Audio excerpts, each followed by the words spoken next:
Good morning friends, welcome to you all in my channel doctor Anshuman सुमन।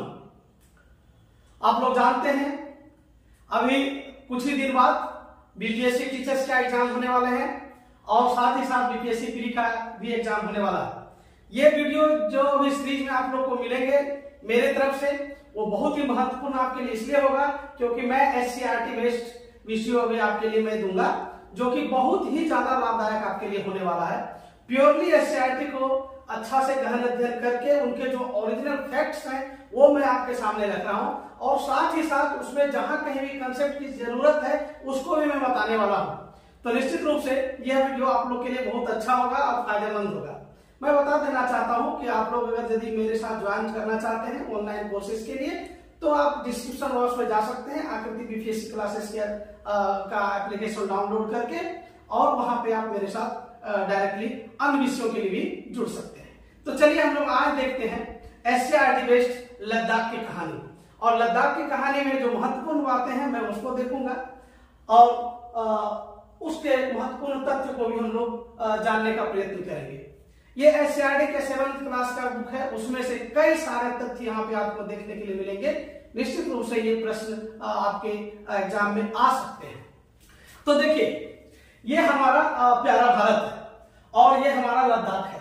तो लद्दाख में जो आप लोग पिक्चर देख रहे हैं यहाँ पे आपको देखने के लिए मिल जाएगा और हम इसके बारे में विस्तार से भी चर्चा करेंगे।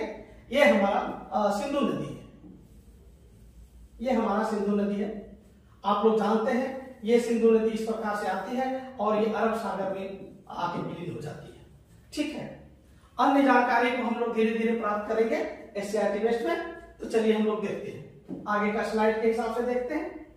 ठीक है, आगे के स्लाइड के हिसाब से चलिए आइए देखते हैं इसकी जो महत्वपूर्ण बातें हैं मित्रों, जिसको आपको जानने के लिए बहुत जरूरी है और जहां से आपको प्रश्न पूछे जाएंगे सीधा मैं उस पर लेकर आया हूं। ठीक है, लद्दाख प्रदेश वहां की भाषा में यानी लद्दाख प्रदेश को वहां की खुद की भाषा में क्या कहा जाता है? खा पा चा कहा जाता है। क्या कहा जाता है? उनकी खुद की भाषा में, लद्दाख की भाषा में खा पा चान कह सकते हैं। यानी जिनको हम लद्दाख बोलते हैं उनको उनकी भाषा में क्या है? खा पा चान कहते हैं। अच्छा, लद्दाख बेसिकली कहाँ है? आपने अभी तो मैप में देखा था कि ये जम्मू कश्मीर के उत्तरी भाग में। चलिए आपको मैं मैप वाला दिखा देता हूँ हिस्सा, आपको कैसे वो पता चलेगा। ये देख लीजिए, ये हमारा कश्मीर है, ये हमारा कश्मीर है। ठीक है, और इसके आप देख सकते हैं उत्तरी और पूर्वी, नॉर्थ और ईस्ट एरिया में आपको लद्दाख मिल जाएगा देखने के लिए। ठीक है, ये बात आप रखना, लद्दाख बेसिकली कहाँ है? तो जम्मू कश्मीर के उत्तर और पूर्व हिस्सा में। चलिए ठीक है, आगे देखते हैं। जब ये वाला हम लोग क्लियर हो गया, 2 पॉइंट हम लोग पढ़ चुके हैं। एक तो ये जान गए लद्दाख प्रदेश के वहां भाषा में खा पा चान कहते हैं और जम्मू कश्मीर के उत्तरी भाग में, जम्मू कश्मीर के उत्तरी और पूर्वी भाग, यहाँ पे आप पूर्वी भी जोड़ सकते हैं, उत्तरी और पूर्वी भाग में लद्दाख अवस्थित है। लद्दाख की वस्तु स्थिति जो ज्योग्राफिकल बात है, जो वहां पे ज्योग्राफिकल फीचर्स है वो ये है कि वो शुष्क होता है और शीत होता है, यानी सूखा भी होता है और ठंडा भी होता है। सूखा मतलब ड्राइनेस है, ठंडा मतलब कोल्डनेस है। वहां की वातावरण कैसा है? सूखा है और ठंडा है। इसके कारण हम अभी बताएंगे अगले स्लाइड में। और ये जो है बेसिकली लद्दाख जो है ये तिब्बत पठार से जुड़ा हुआ है, यानी तिब्बत पठार का एक प्रकार से ये हिस्सा है। चलिए आइए, यहाँ पे आप देख लीजिए इसके अन्य विशेषताओं में आप लोग देखेंगे कि इसकी जो सामान्य ऊंचाई है, इसकी सामान्य ऊंचाई जो है आपको मिलेगा 3600 मीटर, 3600 मीटर। ठीक है, और इसकी जलवायु जो है शीतल है। जलवायु कैसा है? शीतल है, जिसके बारे में हम बात किए थे कि जो वहां का जो वातावरण है वो क्या है? कोल्ड है, यानी शीतल है। शीतल है मतलब कोल्ड है। ठीक है, क्यों कोल्ड है? क्योंकि लद्दाख जो है ऊंचाई पर पाया जाता है। आप जानते हैं कि जैसे जैसे आप धरती से ऊपर जाएंगे टेम्परेचर क्या होता है? घटता जाता है। इसका मुख्य रीजन आप लोग जानते होंगे कि जो सूर्य की प्रकाश जो हमारी धरती पर सबसे पहले आती है तो पहले नीचे के वातावरण को गर्म करती है और उसके बाद धीरे धीरे ऊपर के वातावरण को गर्म करता है। तो स्वाभाविक है कि कि ये ऊपर जो है चूंकि 3600 मीटर ऊंचाई पर लद्दाख है, इसीलिए आप लोग महसूस भी किए होंगे कि जो आप देखेंगे ना कि आपका जो अगर मल्टी स्टोरेज बिल्डिंग में आप रहते हैं तो ऊपर वाले लोग वहां पे जो टेम्परेचर होता है कम होता है, ठीक है, टेम्परेचर कम होता है। आप ये मत देखिएगा वहां का सनलाइट हो गया, गर्मी का दिन है तो उधर ज्यादा टेम्परेचर हो गया, वातावरण टेम्परेचर की बात कर रहा हूं। अगर नॉर्मल डे रहे तो आप देखिएगा कि ऊपर का जो टेम्परेचर होगा कम होगा बनस्पत नीचे के, ठीक है। अब यह शुष्क क्यों होता है? तो शुष्क होने का इसका कारण है। शुष्क होने का कारण क्या है कि ये जो हिमालय है, आप देखेंगे कि लद्दाख जो है अपने पास है, ये देख लीजिए। चलिए थोड़ा सा हम लोग यहाँ पे अपने स्पीकर के देख लेते हैं ड्राइव, तो इस प्रकार से आप देखते हैं ये हमारा जो हिमालयन श्रेणी है, आपको मालूम है, इसके बाद जो है आपको लद्दाख मिलता है। तो लद्दाख तो हिमालय तो बहुत ऊंचा पर्वत है, आप जानते हैं, तो यहाँ से जो भी हवाएं जाती होगी तो वो हिमालय को क्रॉस नहीं कर पाता है, अर्थात ये वाला जो वृष्टि छाया में पड़ जाता है। ये एरिया क्या है? वृष्टि छाया, यानी वृष्टि होता नहीं है, यहाँ पे वृष्टि नहीं होता है, वृष्टि छाया में पड़ जाता है। तो इसीलिए वृष्टि छाया में हो जाएगा तो वहां वर्षा होगा नहीं, गीला नहीं होगा, इसका मतलब वो एरिया क्या होगा? शुष्क होगा। ये वेरी वेरी इंपॉर्टेंट है, आपको पूछा जा सकता है कि लद्दाख का वातावरण बेसिकली क्या होता है। तो हम लोग क्या सीखे? शीतल होता है मतलब ठंडा होता है, और शुष्क होता है। ठंडा होने का कारण लद्दाख का ऊंचाई होना है, और शुष्क होने का कारण हिमालय की वृष्टि छाया होना। ये लॉजिकल कंसेप्ट है। और यहाँ सालों भर ठंड पड़ता है, और खास करके आप जनवरी और फरवरी की यदि बात करें तो जनवरी फरवरी में तो यहाँ की पानी जो है जम जाता है, ठीक है ना। तो ये बहुत इंपॉर्टेंट है। प्रदेश में वनस्पति, ये काम लिखा गया है एक्चुअली, ये कम होगा, क्या होगा? कम। प्रेस जो प्रदेश है, मतलब आप जानते हैं कि वहां जब वर्षा ज्यादा हो ही नहीं रहा है, ये देख ही रहे हैं, पूरा कोल्ड वातावरण है, तो वहां पे वनस्पति ज्यादा नहीं उगेंगे, कुछ खास प्रकार के वनस्पति ही उगेंगे, इसलिए वहां पे कम वनस्पति पाया जाता है, ठीक है। ना के बराबर हरियाली कह सकते हैं आप, ठीक है। तो वेरी इजी और बहुत ही इंटरेस्टिंग। यहाँ पे क्या क्या के किन किन पेड़ों को आप यहाँ देख सकते हैं, तो उसमें आप देखिए एक सफेदा मिलेगा आपको। चलिए हम इसको आगे कर लेते हैं, एक, हाँ ठीक हो गया। तो यहाँ पे आप लोग देख लीजिए, सफेदा मिल जाएगा आपको, बेर का पेड़ मिल जाएगा, सेब का मिलेगा, खुबानी का मिलेगा, अखरोट का मिलेगा, और छोटी छोटी झाड़ियां मिलेगा।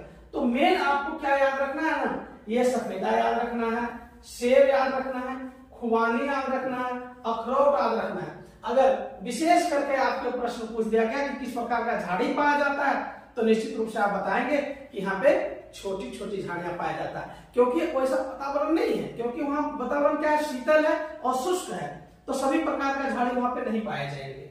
चलिए ओके, अब आके देखिए यहाँ की मुख्य नदियां क्या है। तो लद्दाख की जो सबसे मुख्य प्रमुख नदी है वो आप जानते हैं, यहाँ की सबसे प्रमुख नदी तो सिंधु है। कौन सी नदी है? सिंधु है, जो लद्दाख होते हुए पाकिस्तान और पाकिस्तान होते हुए अरब सागर में जाकर गिरती है, ठीक है। और आप जानते होंगे सिंधु जब बंटवारा भारत और पाकिस्तान के बीच में बातचीत चलते रहता है, तो ये बहुत महत्वपूर्ण नदी है जो कि लद्दाख होकर के गुजरती है। दूसरा जो इंपॉर्टेंट नदी है आपका वो श्योक है। क्या है? श्योक। और तीसरा जो इंपॉर्टेंट नदी है उसका नाम है नुब्रा, और अन्य जो नदी है वहां पे छो। तो सिंधु, श्योक, नुब्रा और छो नामक नदी आपको कहां मिलेंगे? लद्दाख में मिलेंगे। तो सिंधु और श्योक की जो मोर इंपॉर्टेंट। चलिए नेक्स्ट देखते हैं, यहाँ के मुख्य रूप से कौन कौन से जानवर पाए जाते हैं और उसकी विशेषता क्या है। खास करके यहाँ पे जो जानवर है, आपको जो मुख्य जानवर यहाँ का है वो ये है कि उसको हम याक कहते हैं। क्या कहते हैं? याक। तो याक जो होता है जनरली हम लोग देखे होंगे भैंस के जैसा ये जानवर होता है। इसी के दूध से वहां पनीर या अन्य प्रकार का जो हम लोग यहाँ पे दूध से बने हुए मिठाई इत्यादि खाते हैं, पकवान खाते हैं, वहां याक के दूध से ही सब कुछ बनता है। तो याक वहां का सबसे प्रमुख पशु है, इसको याद रखना है। इनका नाम क्या है? याक। भैंस के जैसा होता है, ठीक है। उसके बाद आपको कई प्रकार के जंगली भेड़, बकरी, कुत्ते इत्यादि भी आपको वहां पे मिलेंगे, लेकिन मुख्य पशु क्या है? याक है। इसको ध्यान में रखिएगा। चलिए ठीक है, नेक्स्ट देखते हैं। हाँ, यहाँ के प्रमुख शहर, तो लद्दाख के जो प्रमुख शहर है वो लेह है। कौन है? लेह। लेह बहुत ही आप जानते हैं बहुत ही शुष्क है, शुष्क तो पूरा लद्दाख ही है। तो ये लेह जो है दो प्रकार से भारत से जुड़ा हुआ है, सड़क मार्ग से और रेल मार्ग से। जल मार्ग होने का कोई चांस नहीं है, 3600 मीटर की ऊंचाई पर है। ठीक है, यहाँ NH1 को जो जोड़ती है, ये देखिए यहाँ पे 3 दर्रा की हम चर्चा करेंगे और ध्यान से दर्रे को देखिएगा, यहाँ से क्वेश्चन पूछे जाएंगे। ये जोजिला दर्रा है। अब हम लद्दाख की बात कर रहे हैं, तो लद्दाख में जो NH1 है वो जोजिला दर्रा के माध्यम से कश्मीर घाटी में जाती है। NH1 किस दर्रा के माध्यम से? जोजिला दर्रा के माध्यम से कश्मीर घाटी में जाती है। आप तो फिगर देख ही रहे हैं। अगर हम इसको ये देख लें, अगर ये भारत है तो ये आपका लद्दाख है। ठीक है, और यही अभी JNK है, इसको हम POK के हिसाब से देखते हैं। तो ये है लद्दाख। तो यहां से जो जाती है जोजिला दर्रा के हिसाब से, जोजिला दर्रा कश्मीर घाटी को जोड़ता है। फिर कश्मीर को काराकोरम दर्रा जोड़ता है। कश्मीर और काराकोरम दर्रा लद्दाख होकर के कहां तक जाती है? तिब्बत तक जाती है। यानी कश्मीर को काराकोरम जो दर्रा जोड़ती है किसके साथ? तिब्बत के साथ। कश्मीर तिब्बत के साथ जो जुड़ता है किसके माध्यम से? काराकोरम दर्रा के माध्यम से जुड़ता है। और ये काराकोरम जो दर्रा है वो लद्दाख होकर के गुजरती है। तो यहाँ पे लद्दाख से संबंधित अगर दर्रा देखें, जोजिला दर्रा, काराकोरम दर्रा। एक और दर्रा का हम यहाँ चर्चा करेंगे जिसका नाम है रोहतांग दर्रा। ये रोहतांग दर्रा जो एक प्रकार से कह सकते हैं ना कि लद्दाख का जीवन रेखा है। लद्दाख में आप लोग देख लिए थे जनवरी और जो है फरवरी के महीना में पानी भी बर्फ के रूप में जम जाता है।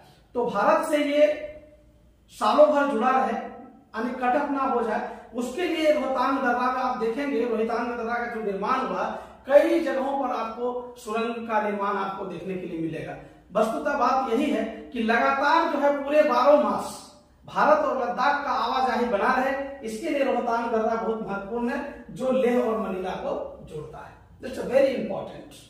ठीक है, चलिए ये भी सीख गया आपने। तो इस प्रकार से यहाँ के हम देखते हैं कि लद्दाख के लोग की प्रकृति क्या है।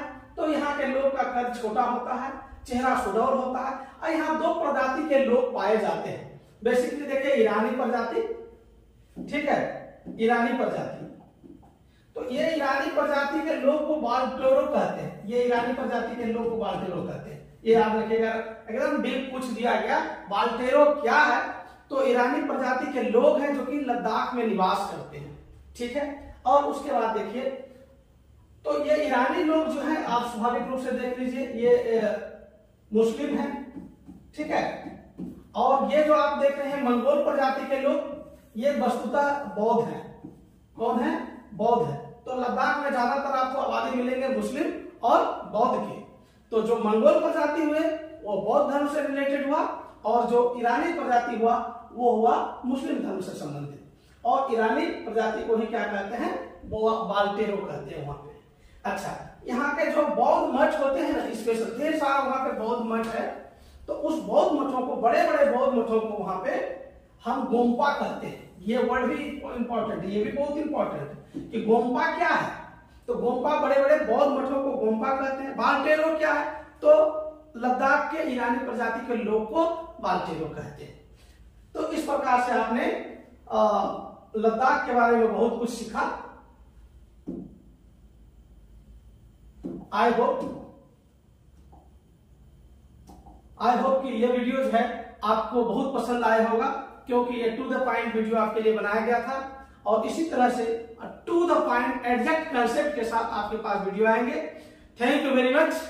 अगर ये वीडियो अच्छा लगे तो आप सब्सक्राइब एंड शेयर करिए और अपने साथियों के साथ जोड़िए। Thank you very much.